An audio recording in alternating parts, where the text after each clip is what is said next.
Everyone, welcome back to my channel. जैसा कि मैंने आप लोग को बताया था कि मेरा बैक पेन का इशू हो गया है, तो ट्रीटमेंट अभी चल रहा है बट मुझे 90% रिलीफ हो चुका है। और डॉक्टर ने मेरा एक्सरे भी निकाला था, आप लोग को दिखाती हूँ, हालांकि क्या ही समझेगा। तो ये उन्होंने मेरी एक्सरे निकाली थी पूरी, बट एक्सरे में ऐसा कुछ सीरियस नहीं आया है। लकली डॉक्टर ने बोला कि ये केवल मसल्स पेन है और या फिर मतलब स्टिफनेस है बहुत ज़्यादा मेरे बैक में, पोस्चर्स को सुधारने के लिए बोला है। और कुछ मुझे उन्होंने मेडिसिन दी हैं, कुछ नहीं, थोड़ी ज़्यादा ही है। पिछले 2 हफ्ते से चूँकि मैं बीमार थी और डॉक्टर ने मुझे बिल्कुल रेस्ट के लिए बोला था, तो मैंने घर में कोई काम नहीं किया है। बस मेरी मेड आती थी तो वो झाड़ू पोछा बर्तन करके चली जाती थी। तो मेरे अकॉर्डिंग मेरा घर काफ़ी गंदा हो गया है। और जैसा कि आपको पता है कि मॉनसून चल रहा है, और मॉनसून में अगर अपने घर को अच्छे से क्लीन ना करें तो काफ़ी बैक्टीरिया और जर्म्स पनपने लगते हैं और घर में अजीब सी बदबू भी आने लगती है। तो मैं सोच रही हूँ कि पहले अपने घर की क्लीनिंग कर लेती हूँ एक बार, जिसके लिए मुझे कुछ सामान लेने जाना है। तो पहले मैं जाऊंगी सामान लेने, उसके बाद मैं आप लोग को दिखाऊंगी कि मैं मॉनसून में अपने घर को किस तरीके से क्लीन रखती हूँ और क्या क्या वो प्रोडक्ट मैं यूज़ करती हूँ अपने घर को क्लीन करने के लिए।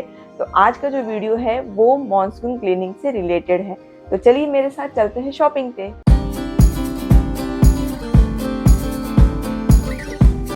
मॉनसून में मुझे कुछ कुछ चीज़ों की ज़रूरत पड़ जाती है, जैसे कि एयर प्यूरीफायर हो गया, एक्स्ट्रा डोरमैट हो गया, और इस बार तो मेरा डस्टबिन भी टूट गया है तो मैंने सोचा है कि एक नया डस्टबिन भी खरीद लेती हूँ।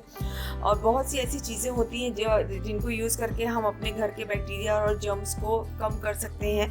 तो वो सारी चीज़ें मैं लेने के लिए आई हूँ और इन सारी चीज़ों को यूज़ करके ही मैं आज का वीडियो बनाने वाली हूँ और आपको बताऊँगी कि आपको किस तरीके से इन चीज़ों को इस्तेमाल में लाना चाहिए और मॉनसून क्लीनिंग में ये सारी चीज़ें कितनी यूज़फुल होती हैं। तो मैंने अपनी ज़रूरत की सारी चीज़ें खरीद ली हैं, तो अब चलिए चलते हैं घर और क्लीनिंग स्टार्ट करते हैं। तो सबसे पहले मैं शुरुआत कर रही हूँ मेरे शू रैक की क्लीनिंग से। वो बहुत ही गंदा हो गया है और देखिए इसके अंदर ऑलरेडी मैंने एब्जॉर्बिया रखा था। एब्जॉर्बिया बहुत काम आता है शू रैक के अंदर, वो बैक्टीरिया जर्म्स को पनपने नहीं देता है, साथ ही में जितने पर मॉइस्चर होता है वो उसको एब्जॉर्ब कर लेता है। तो ये देखिए मैंने अपना शू रैक पूरा खाली कर दिया बारी से क्लीन करने की। तो मैंने सबसे पहले इसको सूखे कपड़े से पोंछा और उसके बाद मैंने इसके अंदर कॉलीन डाल करके अच्छे से इसकी पूरी क्लीनिंग कर ली है, इनर आउटर दोनों साइड में। अब मैं अपने शू रैक के अंदर स्प्रे करने वाली हूँ ये टर्माइट गार्ड। अगर आपके पास ये नहीं है तो आप रेड हिट भी यूज़ कर सकते हैं। इसको मारने का पर्पज़ ये है कि हमारा जो ये लकड़ी का शू रैक है इसके अंदर दीमक वगैरह ना लगे, टर्माइट वगैरह ना लगे और साथ ही कॉकरोच वगैरह ना आए। तो अब बारी है सारे शूज़ को अच्छे से अरेंज करके रखने की। तो मैं सारे जूतों को और शूज़ को और बेलियों को अच्छे से क्लीन कर ले रही हूँ ताकि उसके अंदर कुछ भी डस्ट वगैरह हो तो वो निकल जाए। और उनको रखने के लिए मैं यूज़ करती हूँ ये एक ऑर्गेनाइज़र। इस ऑर्गेनाइज़र को यूज़ करके आप छोटे से शू रैक में भी ज़्यादा पेयर ऑफ शूज़ रख सकते हैं, क्योंकि इसमें आप अपना वर्टिकल स्पेस यूज़ करते हैं। मैं अपने शू रैक को मॉइस्चर से बचाने के लिए हमेशा उसके अंदर एब्जॉर्बिया रखती हूँ, लेकिन अगर आपके पास एब्जॉर्बिया नहीं है तो आप उसके अंदर चारकोल के टुकड़े भी रख सकते हैं। इसके अलावा आप चावल की पोटली बना करके भी शू रैक के अंदर रख सकते हैं, या तो फिर आप टी बैग भी रख सकते हैं। ये सारी चीज़ें भी बैक्टीरिया वगैरह नहीं पनपने देती हैं, साथ ही शू रैक के अंदर मॉइस्चर को एब्जॉर्ब करके रखती हैं। कारपेट और मैट का सिलेक्शन भी सीज़न वाइज करना चाहिए, जैसे कि मॉनसून में आप मोटे कारपेट और मैट न यूज़ करें, उसकी जगह पर आप इस तरीके के पतले वाले कारपेट यूज़ करें। इनको झाड़ना भी आसान है, इनको क्लीन करना भी आसान है, और ये अगर गीले हो जाएं तो सूखते भी जल्दी हैं, जबकि मोटे कारपेट नहीं सूख पाते हैं। मैंने ये 2 डोरमैट लिए हैं। एक डोरमैट मैं लगा रही हूँ मेरे मेन एंट्री पे, ताकि जब भी कोई घर के अंदर आए बाहर से तो अपना पैर अच्छे से वाइप करके ही घर के अंदर आए, क्योंकि गीले पैरों से अगर आप घर में आते हैं तो घर के अंदर बहुत ज़्यादा नमी होती है, जिससे बैक्टीरिया वगैरह बहुत जल्दी आते हैं। बालकनी के पास हमेशा एक डोरमैट रखना चाहिए, ताकि अगर आप बालकनी से गीले पैर घर के अंदर आ रहे हैं तो आप उसे पोंछ करके ही आए, नहीं तो आपका घर हमेशा गीला रहता है और जिसकी वजह से घर में काफ़ी स्मेल आती है और बैक्टीरिया भी बहुत जल्दी पनपते हैं। और घर में जितने भी आप मैट बिछा के रखते हैं उनको डेली झाड़ना चाहिए ताकि इसके अंदर चींटियाँ वगैरह ना लगने पाए। और जब भी मौसम थोड़ा भी साफ़ हो तो सारे डोरमैट को धूप में डाल दे ताकि ये अच्छे से सूख जाए, इनके अंदर ज़रा सा भी गीलापन या नमी ना रह जाए। जब भी बारिश बंद हो जाए तो घर के साथ साथ बालकनी को भी अपने अच्छे से आपको ड्राई कर लेना चाहिए, क्योंकि बालकनी के अंदर अगर पानी इकट्ठा होता रहता है तो वहाँ पे मक्खी मच्छर आते हैं जो कि हमारे घर के अंदर भी एंटर कर जाते हैं। मॉनसून में जनरली हमारा फ्लोर गीला रह जाता है या सूखता नहीं है, तो ये जो ग्रास वाले झाड़ू होते हैं ये जल्दी से टूटने लगते हैं, ख़राब होने लगते हैं। तो मैं मॉनसून में यूज़ करती हूँ ये प्लास्टिक वाला झाड़ू। प्लास्टिक का झाड़ू नहीं होता, ये एक स्पेशल फाइबर झाड़ू होता है और नो डस्ट होता है, इसके अंदर से भूसा वगैरह नहीं गिरता है। तो इसके अंदर ये लॉन्ग हैंडल दिया होता है जिससे कि आप अपने फर्नीचर के नीचे से भी सारा कचरा अच्छे से निकाल सकते हैं। सपोज़ बच्चों ने खा के कुछ सोफ़े के नीचे या बेड के नीचे गिराया है तो इसके लॉन्ग हैंडल की वजह से काफ़ी डीप क्लीनिंग हो जाती है। तो इस झाड़ू को मैं ज़रूर यूज़ करती हूँ। मॉनसून में हमें अपने किचन में रखी हुई चीज़ों का स्पेशली बहुत ध्यान देना चाहिए। जैसे हमारे जितने भी डस्टबिन हैं उनको हमें डेली धुल देना चाहिए और उन्हें अच्छे से ड्राई करके ही यूज़ करना चाहिए। इसके अलावा किचन के जो क्लॉथ वगैरह हैं उनको भी अच्छे से क्लीन करके रखना चाहिए। काउंटर टॉप वगैरह भी अच्छे से साफ़ करके रखना चाहिए, क्योंकि किचन में हम अपना काम करते रहते हैं, वॉश बेसिन वहाँ होता है, बर्तन होता है, तो किचन में ज़्यादा बैक्टीरिया और जर्म्स आते हैं। अपने डस्टबिन को अच्छे से रखने के लिए आप एक और हैक यूज़ कर सकते हैं। आप न्यूज़पेपर के अंदर कपूर और बेकिंग सोडा डाल करके डस्टबिन के बेस में लगा दीजिए और उसके ऊपर से आप अपना वो पॉली बैग लगा करके यूज़ कीजिए। इससे आपके डस्टबिन से बदबू नहीं आएगी और जो भी गीलापन रहेगा वो पेपर सारा सोख लेता है। जैसे ही आपका किचन का काम कंप्लीट हो जाता है, सपोज़ बर्तन धुल लिए, आपने सारा काम कर लिया, तो अपने वॉश बेसिन को और अपने काउंटर टॉप को आपको बहुत अच्छे से क्लीन करना चाहिए। मैं ये एक बहुत ही अच्छा क्लीनिंग ब्रश लेकर के आई हूँ जिससे कि मैं अपना ये सिंक साफ़ करने वाली हूँ। और मैं हमेशा ये एक सॉल्यूशन बना करके रखती हूँ अपने किचन को क्लीन करने के लिए। इसके अंदर मैंने लिया है baking soda, vinegar, liquid soap और पानी।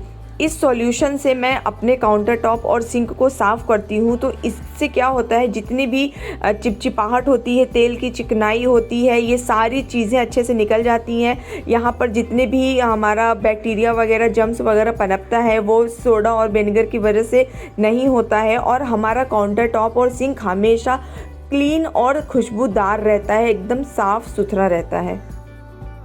सिंक और काउंटर टॉप को ड्राई करने के लिए, वाइप करने के लिए कपड़े की जगह पर यूज़ करें ये मैजिक स्पॉन्ज। ये एक बहुत ही अच्छा प्रोडक्ट है। इससे आप अपने काउंटर टॉप, टाइल्स और सिंक को साफ़ कीजिए। ये कपड़े के मुकाबले ज़्यादा अच्छे से पानी को सोख करके हमारे काउंटर टॉप और वॉश बेसिन को जल्दी से ड्राई कर देता है। और अच्छी बात ये होता है कि इसका सारा पानी आप स्क्वीज करके रख दीजिए, ये थोड़ी ही देर में सूख जाता है कपड़ा, जबकि सूखने में बहुत टाइम लेता है अगर आप अपने वॉश बेसिन और काउंटर टॉप को क्लीन करने के लिए यूज़ करते हैं। तो देखा आपने कितने अच्छे से मेरा वॉश बेसिन और काउंटर टॉप क्लीन हो गया है। मॉनसून में हमारे खाने पीने की चीज़ें जल्दी जल्दी ख़राब होने लगती हैं, उनके अंदर छोटे छोटे कीड़े आने लगते हैं। तो आज मैं आपको कुछ देसी उपाय बताऊंगी।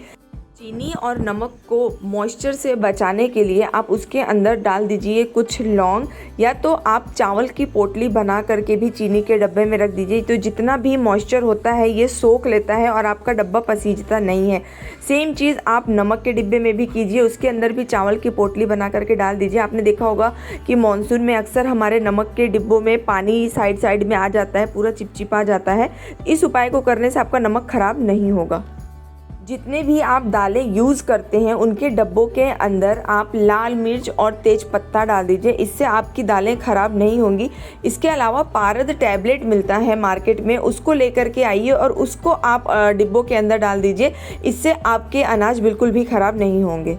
चावल के अंदर भी आप इस तरीके से तेज पत्ता और लाल मिर्च डाल दीजिए और नहीं तो पारद टैबलेट डाल दीजिए, आपके चावल में ज़रा भी कीड़े नहीं लगेंगे। मॉनसून में नेपथलीन बॉल बहुत ही यूज़फुल होता है। ये बैक्टीरिया और जर्म्स को पनपने नहीं देता है। तो आप इन गोलियों को लेकर के आइए, इनको आप अपने वॉश बेसिन के अंदर रखिए। बहुत से लोग कपड़ों के अंदर भी रखते हैं, अलमीरा वगैरह में भी रखते हैं। आप इसे अपने शू रैक के अंदर भी रखिए। ये बहुत ही फ़ायदेमंद होते हैं, इनसे फंगस और बैक्टीरिया वगैरह नहीं आते हैं और साथ ही कोई भी गंदी बदबू नहीं आने देते हैं ये बॉल्स। बाथरूम को हमेशा ड्राई करके रखिए। नहाने के बाद अपने बाथरूम को अच्छे से वाइप कर दीजिए, सारा पानी सुखा दीजिए। और मैं ये एक छोटा सा डस्टबिन लेकर के आई हूँ मेरे बाथरूम के लिए, सो दैट कि जितने भी बाथरूम के अंदर जो कचरे वगैरह निकलते हैं उनको मैं इसके अंदर डाल दूँ और फिर क्लीनिंग अच्छे से हो जाती है। तो ये छोटे छोटे टिप्स हैं जो आपको यूज़ करने चाहिए। सिलिका जेल के पाउच आते हैं मार्केट में, आप ऑनलाइन भी इनको परचेस कर सकते हैं और ये बहुत यूज़फुल होते हैं। आपने अक्सर देखा होगा बहुत सी दवाइयों के अंदर भी सिलिका जेल होता है। तो इनको लेकर के आइए और कपड़ों के बीच में रख दीजिए, शू रैक में रख दीजिए, अपने पर्स वगैरह के अंदर इसको रख दीजिए। अब बहुत से लोग अपने अनाज के बड़े बड़े अनाज के जो उनके कंटेनर होते हैं उसके अंदर भी इसको लगा करके रखते हैं। अपने अलमीरा को 15 दिन में एक बार अच्छे से खुला छोड़ दीजिए ताकि उसके अंदर वेंटिलेशन भी होता रहे। सिलिका जेल को आप अपने स्टडी टेबल में भी यूज़ कर सकते हैं। इससे जितने भी मॉइस्चर वगैरह होता है वो उसको एब्जॉर्ब कर लेता है। मॉनसून में अपने घर को खुशबूदार बनाने के लिए आपको बहुत सी चीज़ें लेके आनी चाहिए। जैसे मैं तो कपूर यूज़ करती हूँ, धूप बत्ती यूज़ करती हूँ। अभी मैं लेकर के आई हूँ ये एक कैम्फर कोन। इसको मैं अपने लिविंग रूम में हैंग करने वाली हूँ ताकि मेरे घर में हमेशा एक अच्छी सी खुशबू आती रहे। इसके अलावा आप इस तरीके के शैशे ला सकते हैं, ये अलग अलग फ्रेगरेंस में आते हैं। इनको आप कट कर लीजिए और इस पाउच को आप अपने लिविंग रूम, बाथरूम, किचन कहीं भी हैंग कर दीजिए और ये 45 डेज़ तक चलते हैं। ये मैं हमेशा अपने घर में यूज़ करती हूँ। सुबह शाम अपने घर में धूप बत्ती जलाएं। इसके अलावा कपूर जलाएं। कपूर तो बहुत ही फ़ायदेमंद होता है और इसको तो ज़रूर ही जलाना चाहिए मॉनसून में अपने घर में।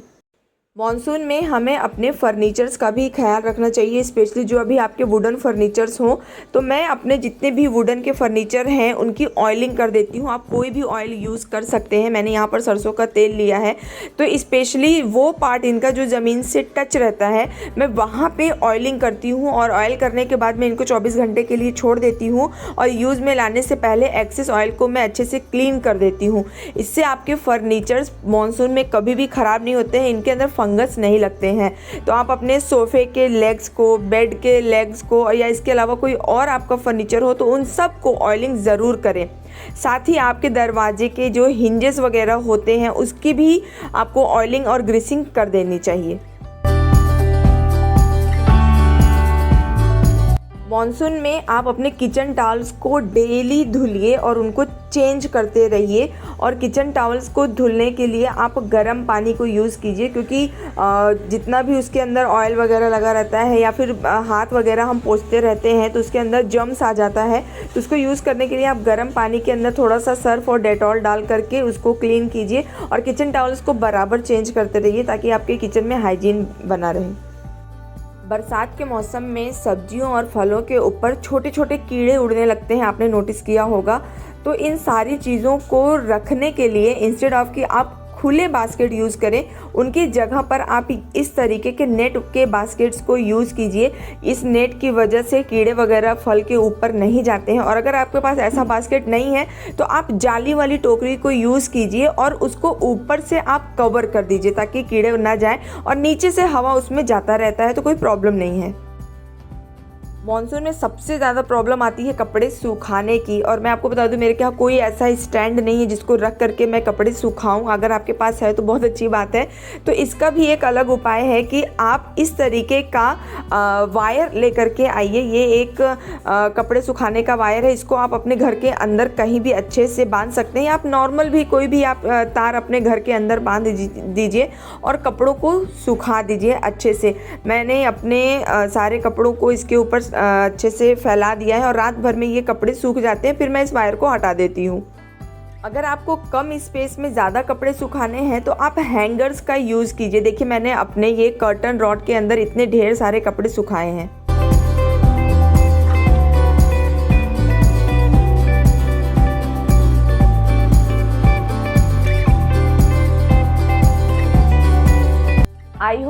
आपको मॉनसून क्लीनिंग के ये सारे टिप्स पसंद आए होंगे।